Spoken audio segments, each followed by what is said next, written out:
Hello, my name is Richard Brouillette from Commercial Food Sanitation, and I welcome you to this second part on COVID-19. Now that you've learned about the virus and its mode of transmission in part 1, in this second part we will talk about preparing a preventive plan to avoid the propagation of the virus at manufacturing locations.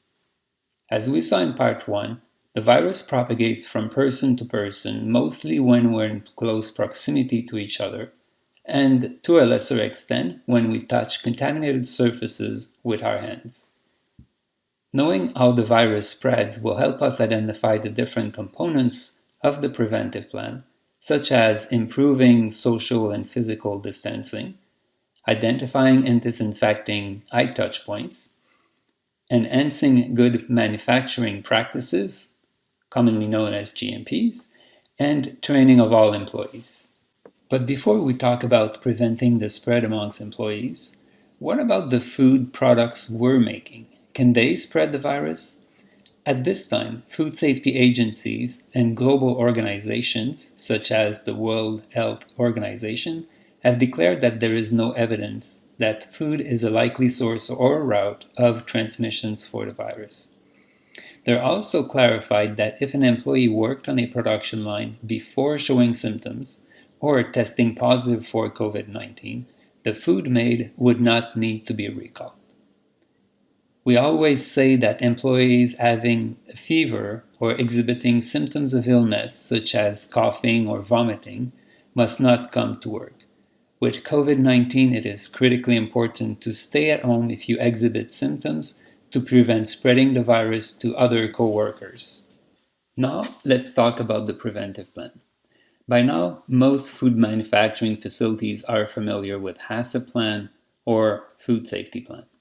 A similar approach should be taken when implementing a plan to prevent the spread of the virus amongst co-workers. We suggest first establishing a team with the different departments represented. That should include human resources, quality, sanitation, production, maintenance, receiving and distribution, and finance, to make sure that all aspects are covered. The team will determine the important reminders about existing practices to reinforce with employees. While these measures are in place to prevent cross-contamination of the products, if you think about it, they also help prevent spreading the virus to co-workers. Most food facilities already have in place policies about sick employees or food handlers not coming to work, hand washing practices, cleaning and disinfections of equipment and infrastructure, and many other procedures. These will also help preventing the spread of the virus. New measures might be needed to increase the physical distancing of co-workers, elimination of high touch point, and disinfection. It'll be the responsibility of this cross-functional team to identify them.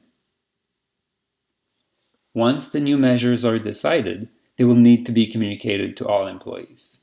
We all know that taking new habits is not easy. We should monitor each other to make sure we are following these new procedures. We can also add to our GMP checklist or create a new checklist to monitor the new practices and improve them as we go. The team should also develop an action plan in the event an employee report being positive for COVID-19 and should test that plan. Similar to what we do with mock recalls, the team should practice what would happen if an employee tests positive. In most countries, one of the requirements is to contact your local health authorities if an employee is positive. We may know who our local inspector is, but may not know who the health authority is. It's good to find out what their contact information is before there is a case. A member of the team should be designated as the lead person to interface with our local public health department and establish that relationship. Just like when there is a special situation at the plant, if we're prepared and have practiced our plan, the situation will be much less chaotic than if we're unprepared. Now, let's get into some of the elements of the preventive plan. The first preventive measure we will discuss is physical or social distancing. Most authorities will recommend keeping 6 feet or 2 meters from each other. Think about areas inside the facility where we may not have such distance. The cafeteria or canteen, locker rooms, production lines, packing lines, maintenance shops, and potentially many others. The intent is to identify those places and find ways to increase the distance or alternatively install barriers such as temporary barriers between employees, including facial covering, plexiglass shield to prevent spreading of those famous respiratory droplets, posting of signage or visual reminders such as tape on the floor to help us keep our distances. We can also improve social distancing by allowing only essential employees in the facility. Do not allow unessential visitors or drivers inside the plant, or other functions such as R&D or corporate groups.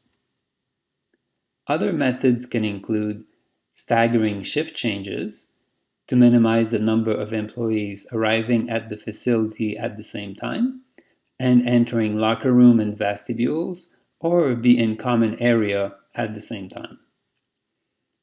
Change of traffic patterns to have a more one-way flow instead of bidirectional flow.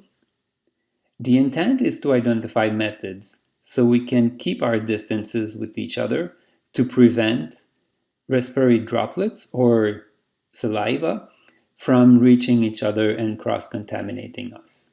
As mentioned in part 1, there is a risk of transmission by touching a contaminated surface, then touching our face, mostly our eyes, nose, or mouth, which can be entry points for the virus to our respiratory tract. Therefore, identifying, removing, and disinfecting eye touch point is recommended to minimize this mode of transmission. By eye touch point, we mean surfaces that different employees can be touching during their shift. For example, control panels, doors, handrails, doorknobs, in places such as restrooms, cafeteria, locker room, offices, the production areas, and so on. The intent is to identify those eye touch points in your facility. Then determine if any of them could be temporarily removed or blocked. For example, if there are multiple doors to enter the production area, are all the doors needed? Or could traffic be directed to use a specific door to enter and another one to exit? In other places, we can consider if the touch point is needed. Once those touch points are identified, then the cleaning frequency and disinfection method need to be determined, a routine developed and sanitary trained. By keeping employees in small groups or cells, it becomes natural to clean and disinfect after a group used the welfare area. For example, if after a group went to the break room or cafeteria, tables, chairs, microwaves, vending machines can be disinfected before the next group comes in. In the production area, control panels and workstation can be disinfected before and after breaks and shift change. We will talk more about the disinfection methods in the third part. As mentioned before, food production facilities already have GMPs in place. Let's discuss how some of those GMPs can have an impact on limiting the spread of the virus.